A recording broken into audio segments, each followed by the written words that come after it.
ስተኛ አንቃኝ የራሴ ደግነት የሰው ክፋት ጎልቶ ሲታየኝ አንተ አውጣኝ። የተጋው መስሎኝ ስከንፍ የታገስኩ መስሎኝ ስሰንፍ አንተ ማስተዋል ስጠኝ። የምድር ሩጫዬን ካንተ ጋር በሰላም አስፈጽመኝ። ከጅማሬው ፍጻሜን አሳምርልኝ።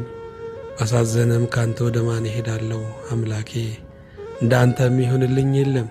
ልባቸውን ደብቀው በአፍ የሚያጫውቱኝ ራሳቸውን ብልህ አድርገው ሊያሞኙኝ የሚሹ የሰውን እንጂ ያንተን የማያስቡ የዛሬን እንጂ የነገን የማይተምኑ ትርፉን እንጂ ኪሳራን የማይቆጥሩ ለላያቸው እንጂ ለውስጣቸው የማይጨነቁ ይበልጽጉ እንጂ እግዚአብሔርንም ሰይጣንንም አመልካሉ የሚሉ ገና ሳይጨብጡ በምኞት የቀለሉ ያደረክላቸውን ብዙ ረስተው ያደረጉልህን ጥቂት የሚያስቡ የምቾት ፍቅር መንፈሳዊ መልካቸውን ያበላሸባቸው አጥራቸውን አስረዝመው ከራሳቸው ውጪ ላለማየት የቆረጡ ትውልዶች እየበዙ ነውና አቤቱ ሆይ አድነኝ።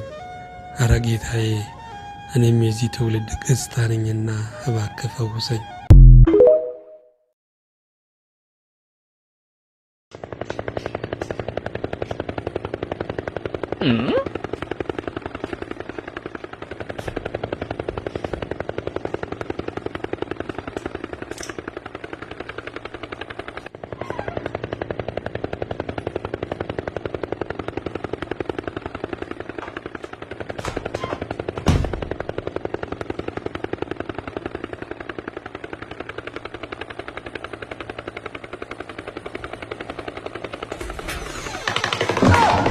哎呦我的妈